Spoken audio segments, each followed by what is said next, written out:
എത്രയാടി നിന്റെ ഒരു രാത്രിയിലെ റേറ്റ്? ലഹരിയുടെ മണമുള്ള ആ വാക്കുകൾ തീക്കാറ്റായി എന്റെ നെഞ്ചിലേക്ക് ചിതറി വീണതും അയാളുടെ മുഖത്തേക്ക് ഞാൻ എന്റെ കൈകൾ ആഞ്ഞു വീശി. നഗരമധ്യത്തിലുള്ള പ്രധാന പഞ്ചനക്ഷത്ര ഹോട്ടലിന്റെ റിസപ്ഷനാണിതൊന്നും. അയാളൊരു ഗസ്റ്റ് ആയിരുന്നുവെന്നും ഞാനിവിടെ കേവലം ഒരു ജോലിക്കാരി മാത്രമാണെന്നും ഒരു വേള ഞാൻ മറന്നു. ചുറ്റുമുള്ള കണ്ണുകളെല്ലാം അമ്പരപ്പോടെയും ഞെട്ടലോടെയും വിടരുന്നതും അത്ഭുതഭാവത്തോടെ ഞങ്ങളിലേക്ക് നീളുന്നതും ഞാൻ അറിഞ്ഞു. എടീ! അടുത്ത നിമിഷം അലർച്ചയോടെ അയാളുടെ കൈകൾ എന്റെ കഴുത്തിൽ ബലമായി അമർന്നപ്പോൾ ശ്വാസത്തിനായി ഞാൻ പിടഞ്ഞുപോയി. മറ്റ് സ്റ്റാഫുകളും ലോബിയിലിരുന്ന മറ്റ് ഗസ്റ്റുകളും അയാളെ ബലമായി എന്നിൽ നിന്നും അടർത്തി മാറ്റുമ്പോൾ ആ കത്തുന്ന കണ്ണുകൾ എന്നിൽ നേരിയ ഭയം ജനിപ്പിച്ചെങ്കിലും എന്റെ അഭിമാനത്തെ പരസ്യമായി ചോദ്യം ചെയ്തവനു മുന്നിൽ തോറ്റുകൊടുക്കാനോ കണ്ണീരണിഞ്ഞ് ദുർബലയാകാനോ എനിക്ക് മനസ്സില്ലായിരുന്നു. ഈ ഹോട്ടലിലെ റിസപ്ഷനിസ്റ്റായി കഴിഞ്ഞ 5 വർഷങ്ങളായി ഞാൻ ജോലി ചെയ്യുന്നു. മുഖത്തും ചുണ്ടിലും ചായം പൂശി ഏത് വികാരങ്ങൾക്ക് മീതെയും പുഞ്ചിരിയുടെ ആവരണമിട്ട് സമ്പന്നരായ അതിഥികളെ സ്വീകരിക്കുന്നവൾ. ആദ്യമായി നേരിട്ട ദുരനുഭവത്തിന്റെ പകപ്പിൽ ഞാനൊന്ന് ഇടറിപ്പോയി. ചൂഴ്ന്ന നോട്ടങ്ങളും വശ്യമായ ചിരികളും പലപ്പോഴും കണ്ടില്ലെന്ന് നടിക്കാറായിരുന്നു പതിവ്. ഹോട്ടൽ ജീവനക്കാരികളായ സ്ത്രീകളെല്ലാം ദുർനടത്തിപ്പുകാരികളായിരിക്കാമെന്ന് സമൂഹം ചാർത്തിയ ലേബൽ ഇന്നും മാഞ്ഞിട്ടില്ലെന്ന സത്യം വീണ്ടും എന്നിലേക്ക് മറനീക്കി വന്നുവെന്ന് ഞാൻ അറിഞ്ഞു. വാരിത്തേച്ച ചായങ്ങൾ കഴുകിക്കളഞ്ഞാൽ ഒരു കുടുംബത്തിന്റെ അത്താണിയായി നിലകൊള്ളുന്നവളാണ് അവളെന്ന്, അഭിമാനമുള്ള ഒരുവളാണ് അവളെന്ന് സമൂഹം ഒരിക്കൽ പോലും ചിന്തിക്കാറില്ല. കാർത്തിക, എന്റെ ക്യാമ്പിലേക്ക് വാ. പരുഷമായ മാനേജറുടെ ആജ്ഞയെ അനുസരണയോടെ കേട്ടുകൊണ്ട് എനിക്കുള്ള വിധിയെ സ്വീകരിക്കുവാനായി അയാൾക്ക് പിന്നാലെ ഞാൻ നടക്കുമ്പോഴും എന്റെ മനസ്സ് ശൂന്യമായിരുന്നു. എല്ലാവരും എന്നെ കുറ്റവാളിയെപ്പോലെ നോക്കുന്നുവെന്ന് ഞാൻ അറിഞ്ഞപ്പോൾ ഹൃദയത്തിൽ എവിടെയോ ഒരു വേദന നിറഞ്ഞു വന്നു.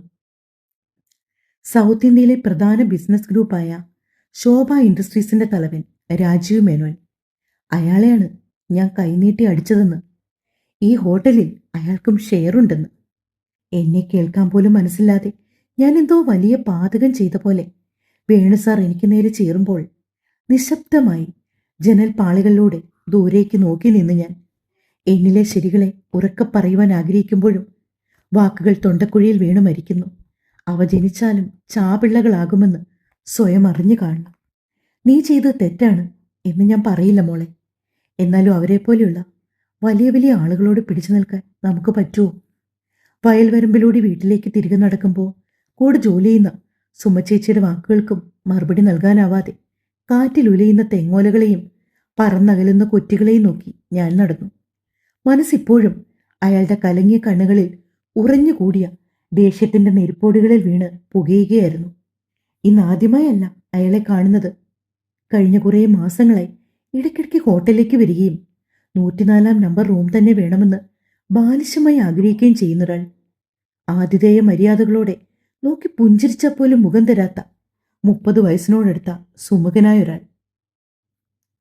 പക്ഷെ ഇന്ന് അയാളുടേതായ റൂം മുൻപേ ബുക്ക് ചെയ്യാതിരുന്നതിനാൽ മറ്റൊരു ഗസ്റ്റിന് കൊടുക്കേണ്ടി വന്നു. കാര്യം സൗമ്യമായി സംസാരിച്ച് മറ്റൊരു റൂം അയാൾക്ക് നൽകാമെന്ന് ഞാൻ പറഞ്ഞപ്പോൾ എന്തൊക്കെയോ ദേഷ്യത്തോടെ സംസാരിച്ചു. വാക്കുകൾ പരിധി വിട്ടു തുടങ്ങിയപ്പോൾ ഇടയ്ക്കെപ്പോഴും എന്റെയും ക്ഷമയുടെ കടിഞ്ഞാണുകൾ പൊട്ടിയിരുന്നു. തിരിച്ചു എന്തൊക്കെയോ മറുപടി ഞാനും പറഞ്ഞു. ഒരുപക്ഷേ കേവലം ഒരു ഹോട്ടൽ ജീവനക്കാരി അയാളോട് എതിർത്ത് സംസാരിച്ചത് ഉൾക്കൊള്ളാനായി കാണില്ല, അല്ലെങ്കിൽ സ്വയം ജയിക്കാനായി വാക്കുകൾക്ക് തീവ്രത കൂട്ടിക്കൊണ്ട് എന്നെ തീർത്തും അപമാനിക്കാനുള്ള വഴികൾ അയാൾ തേടുകയായിരുന്നു. മനസ്സ് ചിന്തകളുടെ കൂമ്പാരങ്ങൾക്ക് മേൽ വീണലിഞ്ഞപ്പോൾ ജനലഴികളിൽ കൈചേർത്ത് വയൽക്കാറ്റേറ്റ് ഞാൻ നിന്നു. വന്നോടി അവള്, കണ്ട ഹോട്ടലിലൊക്കെ പോയി അടിഞ്ഞാടിയിട്ട് വന്നോ നിന്റെ മോള്? മുറ്റത്തേക്ക് നീട്ടിത്തുപ്പി 4 കാലിൽ കയറുമെന്ന അച്ഛൻ്റെ വാക്കുകൾ എന്നെ ചിന്തയിൽ നിന്നുണർത്തി. കിട്ടുന്ന കാശ് മുഴുവനും കള്ളു കുടിച്ച് നശിപ്പിച്ച് ഭാര്യയെയും മക്കളെയും പോറ്റാത്ത മറ്റൊരാൾ എൻ്റെ അച്ഛൻ. ഈ ജോലി കൊണ്ടാണ് ഞങ്ങളുടെ ജീവിതം മുന്നോട്ട് പോകുന്നതെന്ന സത്യം മനസ്സിലേക്ക് വന്നടിഞ്ഞപ്പോൾ ഒരുപക്ഷേ നാളെ ആ പിടിവള്ളിയും കൈവിട്ടു പോകുമല്ലോ എന്ന് ഞാൻ വേദനയോടെ ഓർത്തുപോയി. 5 വർഷമായി ഒരു ബുദ്ധിമുട്ടും ഇല്ലാതെ ഒരുവിധം നല്ല ശമ്പളമുള്ള ജോലിയായിരുന്നു. ഒരുപക്ഷെ അത് നഷ്ടമായാൽ ചിലപ്പോൾ എന്താണ് ചെയ്യേണ്ടതെന്നറിയാതെ ഞാൻ ഉഴറി. അപ്പോഴും ചെയ്തത് തെറ്റായിപ്പോയി, വേണ്ടിയിരുന്നില്ല എന്നൊന്നും എൻ്റെ മനസാക്ഷി എന്നെ ചോദ്യം ചെയ്തില്ല. ഇന്നോടെ തൻ്റെ ഇവിടുത്തെ സേവനം അവസാനിച്ചു. നാളെ മുതൽ വേറെ ജോലി വല്ലതും നോക്കിക്കൂ. ഇനി താൻ ഇങ്ങോട്ട് വരണ്ട. പ്രതീക്ഷിച്ചിരുന്നെങ്കിലും അടുത്ത ദിവസം വേണു സാർ പറഞ്ഞ വാക്കുകൾ കേൾക്കി കാതുകൾ നിലച്ചുപോയി. അയാളെ തന്നെ വെറുതെ വിടും തോന്നുന്നുണ്ടോ? എന്തായാലും ഒന്ന് സൂക്ഷിച്ചോ. ആളാണ് നിന്നെ ഇവിടെ കാണാൻ പാടില്ലെന്ന് MD പറഞ്ഞത്. എന്തോ സംഭവിക്കാൻ പോകുന്നെന്ന് തോന്നലിൽ എൻ്റെ ഹൃദയം പിടയുന്നത് ഞാൻ അറിഞ്ഞതും മൗനമായി തലകുലുക്കി ബാഗുമായി തിരികെ നടക്കാനൊരുങ്ങി. എടോ, താനും നിന്നേ. എന്താണ് സർ? തിരിഞ്ഞു നിന്ന് ഞാൻ പറഞ്ഞപ്പോൾ ശബ്ദം ചെലമ്പിച്ചു പോയി. പരസ്യമായിട്ട് ഇവിടെയുള്ള എല്ലാ സ്റ്റാഫുകൾക്കും മുമ്പിൽ വെച്ച് അയാളുടെ കാല് പിടിച്ച് മാപ്പ് പറയാൻ ഇയാൾ തയ്യാറാണോ? മനസ്സിലാകാത്ത പോലെ മുഖം ചുളിച്ച് ഞാനൊരു ചുവടുകൂടി വേണു സാറിന് അരികിലേക്ക് വെച്ചു. ആ, അത് തന്നെ. രാജീവ് സാറിന്റെ കാല് പിടിച്ച് മാപ്പ് പറയുക, ഇവിടെ തന്നെ ജോലിയും തുടരുക.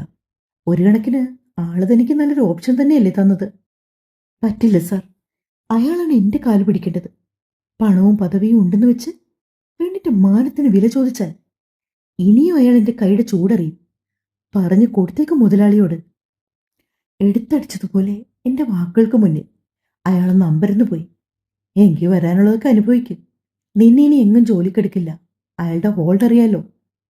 അവസാനമായി ആ വാക്കുകളിൽ ഉള്ളുന്നു പുകഞ്ഞു. തിരികെ നടക്കുമ്പോൾ 1000 ചിന്തകൾ എൻ്റെ മനസ്സിനെ മതിച്ചുകൊണ്ടിരുന്നു. വീട്ടിലേക്ക് ചെന്ന് കസേരയിലേക്ക് ബാഗും വലിച്ചെറിഞ്ഞ് കട്ടിലേക്ക് ഞാൻ വീണു. ആദ്യോടെ അമ്മ വന്നെൻ്റെ മുടിയെ തഴുകിയതും ആ നെഞ്ചിലേക്ക് വീണ് ഞാൻ പൊട്ടിക്കരഞ്ഞുകൊണ്ട് ഉള്ളിലെ ഭാരം ഇറക്കി വെച്ചു. അല്പനേരം അങ്ങനെ കിടന്നപ്പോൾ ഒരാശ്വാസം പോലെ തോന്നി എനിക്ക്. തല ഉയർത്തി അമ്മയുടെ മുഖത്തേക്ക് നോക്കിയതും 2 കാതിലും കമ്മലിടുന്ന ഭാഗത്തുള്ള മുറിവുകളിലേക്ക് എൻ്റെ കണ്ണുകൾ ചെന്ന് നിന്നു. വിറ്റ് കള്ളു കുടിക്കാൻ ആകെയുള്ള ഒരു തരി സ്വർണം കൊടുക്കാൻ അമ്മ വിസമ്മതിച്ചപ്പോൾ അച്ഛൻ ചെയ്തതാണ്. പാവം.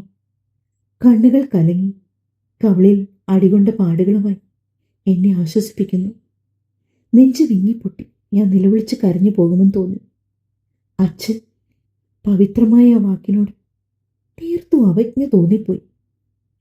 എൻ്റെ മോള് അമ്മ പറയുന്നത് കേൾക്കുവോ? തെറ്റാണെങ്കിൽ എന്നോട് പൊറുക്കും വേണം. നീ ഒരു പെൺകുട്ടിയാ. എന്തേലും അവർ ചെയ്താൽ ഒന്ന് ചോദിക്കാൻ പോലും ആരുമില്ല നമുക്ക്. നിനക്ക് താഴെ ഒരു അനീതിയുണ്ട്. മക്കൾ ഒരു വട്ടം അവളോട് ക്ഷമ പറഞ്ഞേക്ക്. ഇനി നമുക്ക് ആ ജോലിയും വേണ്ട. പെൺമക്കളെ ഓർത്തുള്ള പെറ്റ വയറിൻ്റെ ആദിയാണെന്ന് മോള് ചിന്തിച്ചാൽ മതി. അമ്മ എൻ്റെ കവളി തലോടിക്കൊണ്ട് പറഞ്ഞു. മുറി വിട്ട് പുറത്തേക്ക് പോയതും സംഭരിച്ച ധൈര്യം ചോർന്നൊഴുകി പോകുന്നുവെന്ന് ഞാനറിഞ്ഞു. ദീർഘനേരത്തെ ചിന്തകൾ കൊടുക്കി എന്നിലെ സ്ത്രീയെ എന്നിലെ ആദർശങ്ങളെ തോൽപ്പിച്ചുകൊണ്ട് ഞാനൊരു തീരുമാനത്തിലെത്തി. സ്വയം തോറ്റുകൊടുക്കാൻ സാഹചര്യങ്ങൾ മനുഷ്യനെ ദുർബലരാക്കുമെന്ന് ഞാൻ ആദ്യമായി അറിഞ്ഞു. അടുത്ത ദിവസം എല്ലാ സ്റ്റാഫുകൾക്കും നടുവിലായി സോഫയിൽ കാലിന്മേൽ കാൽ കയറ്റി വിജയി ചിരിയോടെ ഇരിക്കുന്ന രാജീവനിൽ ഒരു വേള എൻ്റെ കണ്ണുകൾ ഉടക്കി. എല്ലാവരും ഒരു കാഴ്ചവസ്തുവിനെ പോലെ എന്നെ കണ്ണുകൾ കൊണ്ടൊഴിയുന്നു. വയ്യ, ഈ നിമിഷം പിടഞ്ഞു വീണ് മരിക്കാൻ ആഗ്രഹിച്ചു പോകുന്നു. കണ്ണുകൾ നിയന്ത്രണമില്ലാതെ നിറയുന്നതും കണ്ണീരുപ്പിൻ്റെ രുചികൾ നാവിലേക്ക് ചെന്നടിയുന്നതും ഞാനറിഞ്ഞു. നീറുന്ന നെഞ്ചോടെ മെല്ലെ തലയുയർത്തി ഞാൻ ആ മുഖത്തേക്ക് നോക്കിയതും എൻ്റെ നിറ കണ്ണുകളിലേക്ക് അയാളുടെ നോട്ടം ആഴ്ന്നിറങ്ങുന്നത് ഞാൻ അറിഞ്ഞപ്പോൾ ആളുടെ മുഖത്ത് വിരിഞ്ഞ ഭാവം തിരിച്ചറിയാനാകുമായിരുന്നില്ല. പതിയെ കുനിഞ്ഞ് ആ കാലുകളിലേക്ക് ഞാൻ സ്പർശിക്കും മുന്നേ എന്നിൽ നിന്നൊരിറ്റ് കണ്ണീർ അയാളുടെ കാലുകളിലേക്ക് അടർന്നു വീണു.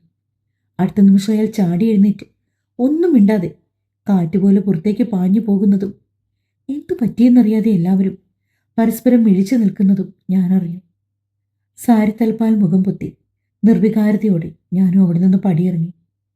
റോഡരികിലൂടെ ബസ് സ്റ്റോപ്പിലേക്ക് നടക്കുമ്പോൾ വേണു സാറിൻ്റെ കോൾ വന്നു. എന്തായാലും മാപ്പൊന്നും പറയേണ്ടി വന്നില്ലല്ലോ. ജോലിക്ക് തിരികെ വിളിക്കണമെന്ന് പറഞ്ഞ് രാജീവ് സാർ ആ നിമിഷം മുതൽ റൂമിൽ കയറി കഥകടിച്ചതാണെന്ന്. ഇനി അവിടേക്കില്ലെന്ന് ഞാൻ ഉറപ്പിച്ചു പറയുകയും കഴിയുമെങ്കിൽ അയാളോട് ഇനി ഉപദ്രവിക്കരുതെന്ന് പറയാനും ഞാൻ വേണു സാറിനോട് പറഞ്ഞു. തിരികെയുള്ള മറുപടി കേൾക്കാൻ തയ്യാറാകാതെ ഫോൺ കട്ട് ചെയ്ത് ഞാൻ വെയിറ്റിംഗ് ഷെഡിൻ്റെ തടി ബെഞ്ചിലേക്ക് ഇരിക്കുമ്പോൾ മനസ്സ് പട്ടം പോലെ ലക്ഷ്യമില്ലാതെ എന്നിൽ നിന്നും എവിടെയോ പറന്നകലുകയായിരുന്നു.